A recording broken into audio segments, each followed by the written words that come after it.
ಇವತ್ತು ನಮ್ಮ ಹತ್ರ ಇದೆ ರಿಯಲ್ಮಿ P3. ಈ ಫೋನ್ ರಿವ್ಯೂ ಮಾಡಿ ಅಂತ ಸ್ವಲ್ಪ ಜನ ಕಮೆಂಟ್ ಮಾಡಿದ್ರಿ. ಯಾಕಂದ್ರೆ ಆನ್ ಪೇಪರ್ ಇದರ ಸ್ಪೆಸಿಫಿಕೇಶನ್ ಚೆನ್ನಾಗಿದೆ. ಸ್ನ್ಯಾಪ್ಡ್ರಾಗನ್ 6 Gen 4 ಪ್ರೊಸೆಸರ್ ನ ಕೊಟ್ಟಿದ್ದಾರೆ. 7 lakh ಪ್ಲಸ್ AnTuTu ಸ್ಕೋರ್ ಇದೆ. BGMI ಅಲ್ಲಿ 90 FPS ಗೇಮಿಂಗ್ ಸಪೋರ್ಟ್ ಇದೆ. ಜೊತೆಗೆ ಇದರಲ್ಲಿ 6000 mAh ಬಿಗ್ ಬ್ಯಾಟರಿ ಇದೆ. ಈ ಫೋನ್ ಬಂದು ವಿತ್ ಬ್ಯಾಂಕ್ ಆಫರ್ ನಿಮಗೆ 15,000 ಒಳಗಡೆನೆ ಸಿಗುತ್ತೆ. ಆದ್ರೆ ಈ ಫೋನ್ ಪ್ರಾಕ್ಟಿಕಲ್ ಲೈಫ್ ಅಲ್ಲಿ ಹೇಗಿದೆ, ಈ ಫೋನ್ ಚೆನ್ನಾಗಿದ್ಯಾ ಇಲ್ವಾ ಅಂತ ನಾನು ಇವತ್ತಿನ ವಿಡಿಯೋ ಅಲ್ಲಿ ಹೇಳ್ತಾ ಇದ್ದೀನಿ.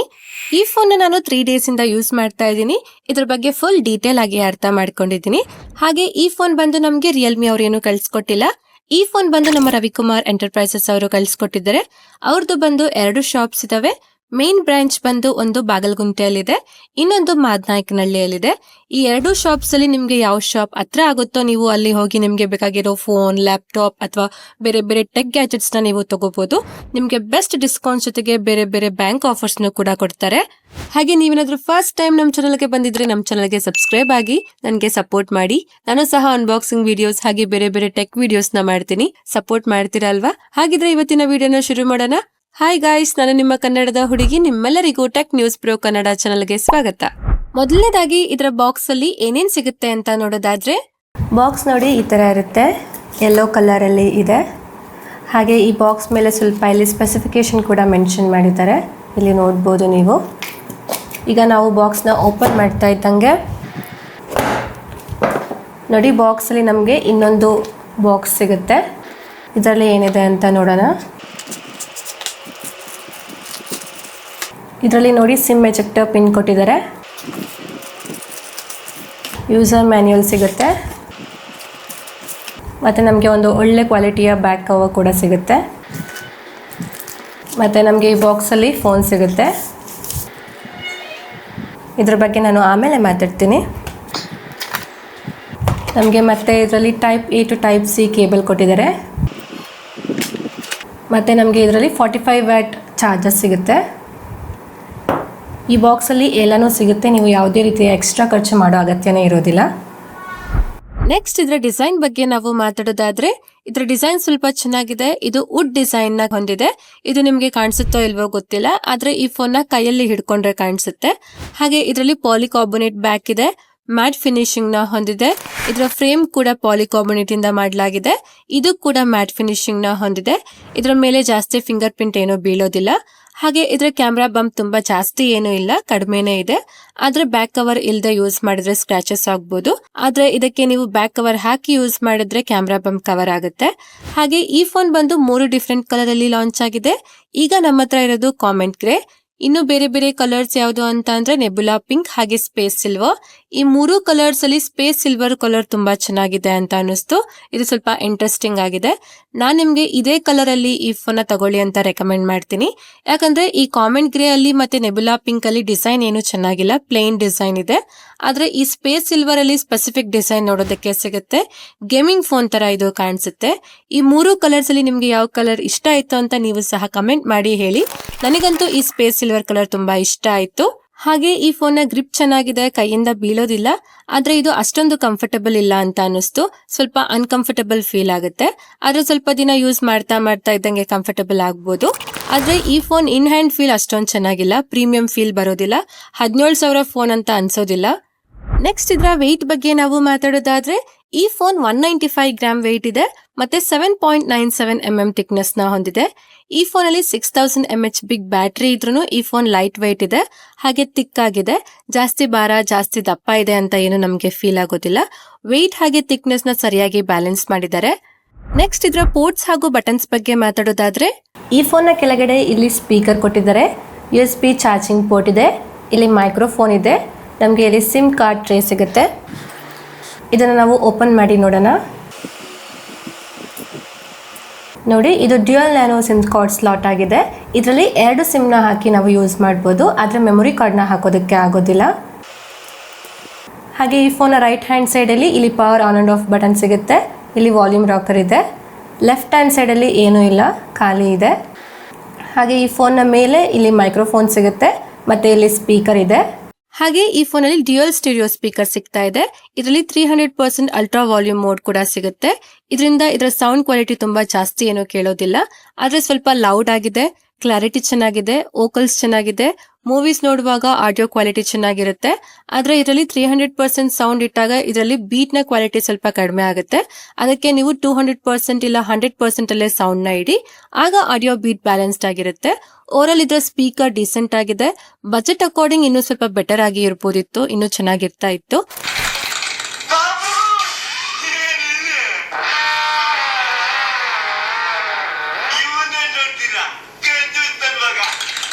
ಹಾಗೆ ಇದರ ಸೌಂಡ್ ಕ್ವಾಲಿಟಿ ನಿಮ್ಗೆ ಇಷ್ಟ ಆಗುತ್ತೋ ಇಲ್ವೋ ಗೊತ್ತಿಲ್ಲ, ಆದ್ರೆ ನಾನ್ ಮಾಡೋ ವಿಡಿಯೋಸ್ಗೆ ನಿಮ್ಗೆ ಇಷ್ಟ ಆಯ್ತು ಅಂತಂದ್ರೆ please like, share, subscribe, comment ಏನಾದ್ರೂ ಮಾಡಿ.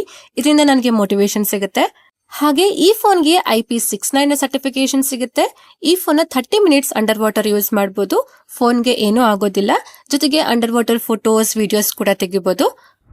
ನೆಕ್ಸ್ಟ್ ನಾವು ಇದರ ಡಿಸ್ಪ್ಲೇ ಬಗ್ಗೆ ಮಾತಾಡೋದಾದ್ರೆ ಈ ಫೋನ್ ಅಲ್ಲಿ 6.67 ಇಂಚಸ್ FHD+ AMOLED ಡಿಸ್ಪ್ಲೇ ಇದೆ.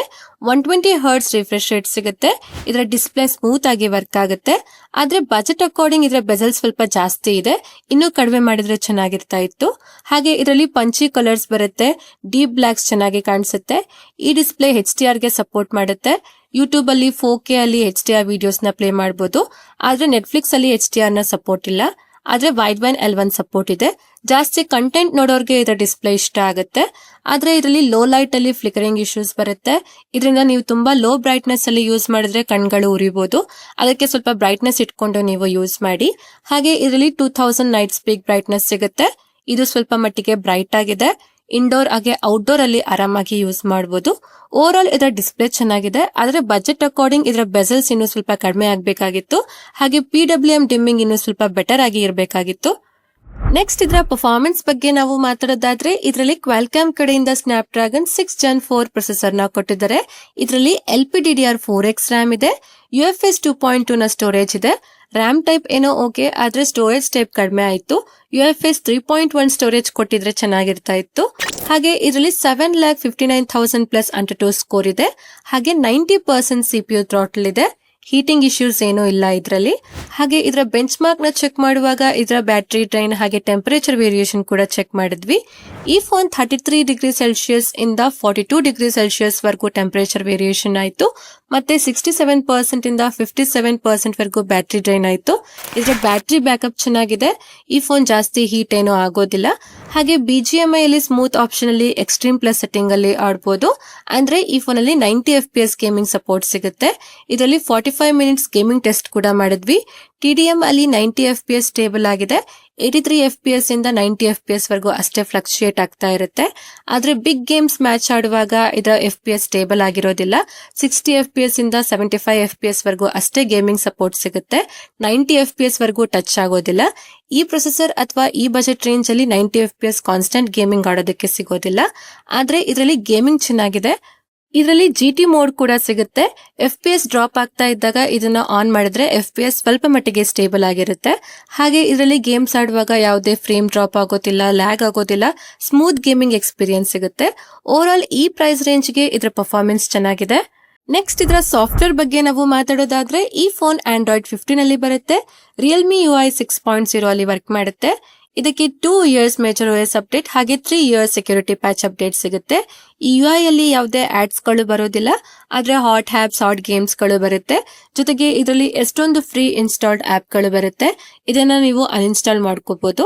ಆದ್ರೆ ಇದರಲ್ಲಿ ಕ್ಲೀನ್ UI ಸಿಗೋದಿಲ್ಲ. ಇದರಿಂದ ಯೂಸರ್ ಎಕ್ಸ್ಪೀರಿಯನ್ಸ್ ಹಾಳಾಗುತ್ತೆ. ಆದ್ರೆ ಇದರಲ್ಲಿ ಅನಿಮೇಷನ್ಸ್ ಚೆನ್ನಾಗಿದೆ. ಆಪ್ಸ್ ಓಪನಿಂಗ್ ಹಾಗೆ ಕ್ಲೋಸಿಂಗ್ ಅಲ್ಲಿ ಸ್ಮೂತ್ ಅನಿಮೇಷನ್ ಸಿಗುತ್ತೆ. ಇದರ UI ಸ್ವಲ್ಪ ಮಟ್ಟಿಗೆ ಸ್ಮೂತ್ ಆಗಿದೆ. ಇದರಲ್ಲಿ ಸ್ವಲ್ಪ AI ಫೀಚರ್ಸ್ ಗಳು ಕೂಡ ಸಿಗುತ್ತೆ. ಜೊತೆಗೆ ಸ್ವಲ್ಪ ಕಸ್ಟಮೈಸೇಷನ್ ಆಪ್ಷನ್ಸ್ ಗಳು ಕೂಡ ಸಿಗುತ್ತೆ. ಓವರ್ ಆಲ್ ಇದರ ಸಾಫ್ಟ್ವೇರ್ ಚೆನ್ನಾಗಿದೆ. ಹಾಗೆ ಇದರಲ್ಲಿ ಜಾಸ್ತಿ ಬ್ಲೋಟ್ವೇರ್ ಸಿಗುತ್ತೆ. ನೆಕ್ಸ್ಟ್ ಇದರ ಕ್ಯಾಮೆರಾ ಕ್ವಾಲಿಟಿ ಬಗ್ಗೆ ನಾವು ಮಾತಾಡೋದಾದ್ರೆ ಇದರ back side dual rear camera setup ಇದೆ. ಇದರ ಪ್ರೈಮರಿ ಕ್ಯಾಮೆರಾ 50 ಮೆಗಾಪಿಕ್ಸೆಲ್ ಕ್ಯಾಮೆರಾ ಇದೆ. ಎರಡನೇದು 2 ಮೆಗಾಪಿಕ್ಸೆಲ್ ಡೆಪ್ತ್ ಕ್ಯಾಮೆರಾ ಇದೆ. ಇದರ ಫೋಟೋಸ್ ಗಳ ಕ್ವಾಲಿಟಿ ಬಗ್ಗೆ ನೋಡೋದಾದ್ರೆ ಫೋಟೋಸ್ ಅಲ್ಲಿ ಡೀಟೇಲ್ಸ್ ಗಳು ಚೆನ್ನಾಗಿ ಬರುತ್ತೆ. ಶ್ಯಾಡೋ ಕಂಟ್ರೋಲ್ ಚೆನ್ನಾಗಿದೆ. HDR ಕಂಟ್ರೋಲ್ ಕೂಡ ಚೆನ್ನಾಗಿದೆ. ಲೈಟ್ ಕಂಟ್ರೋಲ್ ಕೂಡ ಚೆನ್ನಾಗಿದೆ. ಫೋಟೋಸ್ ತೆಗೆದಾಗ ಪ್ರೊಸೆಸಿಂಗ್ ಗೋಸ್ಕರ ಸ್ವಲ್ಪ ಟೈಮ್ ತಗೊಳುತ್ತೆ. ಆದ್ರೆ ಪ್ರೊಸೆಸಿಂಗ್ ಚೆನ್ನಾಗಿ ಮಾಡುತ್ತೆ. ಆದ್ರೆ ಇದರಲ್ಲಿ ಕಲರ್ಸ್ ಅಷ್ಟೊಂದು ಚೆನ್ನಾಗಿಲ್ಲ, ಇನ್ಆಕ್ಯುರೇಟೆಡ್ ಆಗಿದೆ. ಸ್ವಲ್ಪ ಪಂಚಿ ಕಲರ್ಸ್ ಬರುತ್ತೆ, ಆದ್ರೆ ಫೋಟೋಸ್ ನೋಡೋದಕ್ಕೆ ಚೆನ್ನಾಗಿ ಕಾಣಿಸುತ್ತೆ. ಹಾಗೆ ಇದರಲ್ಲಿ 10x ಝೂಮ್ ಮಾಡಬಹುದು. ಝೂಮ್ ಫೋಟೋಸ್ ಗಳ ಕ್ವಾಲಿಟಿ ಸ್ವಲ್ಪನೂ ಚೆನ್ನಾಗಿಲ್ಲ. ಇದರಲ್ಲಿ ಝೂಮ್ ಫೋಟೋಸ್ ಗಳನ್ನ ತೆಗೆಯೋದಕ್ಕೆ ಹೋಗ್ಬೇಡಿ. ಆದ್ರೆ 1x 2x ಅಲ್ಲಿ ಫೋಟೋಸ್ ಗಳು ಚೆನ್ನಾಗಿದೆ, ಡೀಟೇಲ್ಸ್ ಗಳು ಕೂಡ ಚೆನ್ನಾಗಿ ಬರುತ್ತೆ, ಸ್ಕಿನ್ ಟೋನ್ ಕೂಡ ಚೆನ್ನಾಗಿದೆ.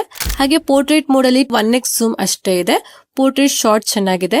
ಇದರಲ್ಲಿ ಲೈಟ್ ಕಂಟ್ರೋಲ್ ಚೆನ್ನಾಗಿದೆ, ಎಡ್ಜ್ ಡಿಟೆಕ್ಷನ್ ಚೆನ್ನಾಗಿದೆ. ಹಾಗೆ ಲೋ ಲೈಟ್ ಅಲ್ಲಿ ಡೀಟೇಲ್ಸ್ ಗಳು ಅಷ್ಟೊಂದು ಚೆನ್ನಾಗಿಲ್ಲ, ಸ್ವಲ್ಪ ಬ್ರೈಟ್ ಫೋಟೋಸ್ ಗಳು ಬರುತ್ತೆ, ಆದ್ರೆ ಕಲರ್ಸ್ ಡೀಟೇಲ್ಸ್ ಚೆನ್ನಾಗಿಲ್ಲ. ಇದರಲ್ಲಿ 4K ವಿಡಿಯೋಸ್ 30 FPS ಅಲ್ಲಿ ತೆಗಿಬಹುದು. ಇದರಲ್ಲಿ ಸ್ಟೇಬಲ್ ವಿಡಿಯೋಸ್ ಗಳು ಬರೋದಿಲ್ಲ, ಆದ್ರೆ ಇದರಲ್ಲಿ ಲೈಟ್ ಕಂಟ್ರೋಲ್ ಚೆನ್ನಾಗಿದೆ, ಡೀಟೇಲ್ಸ್ ಚೆನ್ನಾಗಿದೆ. ಇದರಲ್ಲಿ ಸ್ಟೇಬಲ್ ವಿಡಿಯೋಸ್ ಬೇಕು ಅಂತ ಅಂದ್ರೆ 1080p ವಿಡಿಯೋಸ್ 60 FPS ಅಲ್ಲಿ ತೆಗಿಬೇಕಾಗುತ್ತೆ. ಇದರಿಂದ ಸ್ಟೇಬಲ್ ವಿಡಿಯೋಸ್ ಬರುತ್ತೆ. ಹಾಗೆ ಇದರ ಫ್ರಂಟ್ ಅಲ್ಲಿ 16 ಮೆಗಾ ಪಿಕ್ಸೆಲ್ ಸೆಲ್ಫಿ ಕ್ಯಾಮೆರಾ ಸಿಗುತ್ತೆ. ಸೆಲ್ಫಿ ಫೋಟೋಸ್ ಅಲ್ಲಿ ಸ್ವಲ್ಪ ಪಂಚಿ ಕಲರ್ಸ್ ಬರುತ್ತೆ, ಆದ್ರೆ ಇದರಲ್ಲಿ HDR ಕಂಟ್ರೋಲ್ ಚೆನ್ನಾಗಿದೆ, ಡೀಟೇಲ್ಸ್ ಚೆನ್ನಾಗಿದೆ. ಪೋರ್ಟ್ರೇಟ್ ಸೆಲ್ಫಿ ಅಲ್ಲಿನೂ ಎಡ್ಜ್ ಡಿಟೆಕ್ಷನ್ ಚೆನ್ನಾಗಿದೆ. ಇದರಲ್ಲಿ 1080p ವಿಡಿಯೋಸ್ ಅಲ್ಲಿ 30 FPS ಅಲ್ಲಿ ತೆಗಿಬಹುದು. ಇದರಲ್ಲಿ ಸ್ಟೆಬಿಲೈಸೇಷನ್ ಇಲ್ಲ, 4K ವಿಡಿಯೋಸ್ ಸಪೋರ್ಟ್ ಇಲ್ಲ, ಡೀಟೇಲ್ಸ್ ಕೂಡ ಅಷ್ಟೊಂದು ಚೆನ್ನಾಗಿಲ್ಲ. ವಿಡಿಯೋಸ್ ಕ್ವಾಲಿಟಿ ಅಂತೂ ಇನ್ನೂ ಬೆಟರ್ ಆಗಿ ಇರಬೇಕಾಗಿತ್ತು. ಹಾಗೆ ಈ ಫೋನ್ ಇಂದ ತೆಗೆದ ಎಲ್ಲ ಫೋಟೋಸ್ ಗಳು ಮತ್ತೆ ವಿಡಿಯೋಸ್ ಗಳನ್ನ ನಾನು ಗೂಗಲ್ ಡ್ರೈವ್ ಅಲ್ಲಿ ಹಾಕಿರ್ತೀನಿ. ನೀವೇ ಹೋಗಿ ಚೆಕ್ ಮಾಡಿ, ನಿಮ್ಗೆ ಒಂದು ಐಡಿಯಾ ಬರುತ್ತೆ ಈ ಫೋಟೋಸ್ ವಿಡಿಯೋಸ್ ಕ್ವಾಲಿಟಿ ಹೇಗಿದೆ ಅಂತ.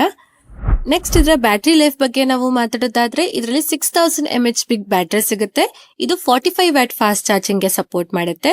ಈ ಫೋನ್ ಫಾಸ್ಟ್ ಆಗಿ ಚಾರ್ಜ್ ಆಗುತ್ತೆ. 1 hour 20 minutes ಅಲ್ಲಿ 0 to 100% ಚಾರ್ಜ್ ಆಗುತ್ತೆ.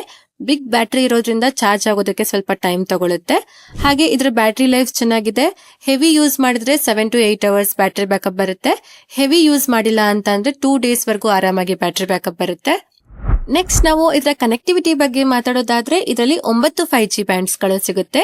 ಡ್ಯುಯಲ್ 4G ಸಪೋರ್ಟ್ ಇದೆ, ವೈಫೈ 6 ಇದೆ, ಬ್ಲೂಟೂತ್ 5.2 ಇದೆ. ಹಾಗೆ ಇದರಲ್ಲಿ 5G ಕನೆಕ್ಟಿವಿಟಿನೂ ಚೆನ್ನಾಗಿದೆ. ಕಾಲ್ ಬಂದಾಗ 4G ಇಂದ 5G ಗೆ ಶಿಫ್ಟ್ ಆಗೋದಿಲ್ಲ.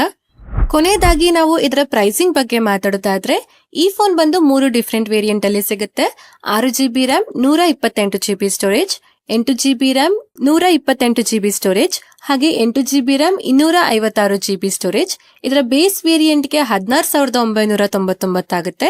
ಇದರ ಮಿಡ್ ವೇರಿಯಂಟ್ ಗೆ 17999 ಆಗುತ್ತೆ. ಹಾಗೆ ಇದರ ಹೈಯರ್ ವೇರಿಯಂಟ್ ಗೆ 19999 ಆಗುತ್ತೆ.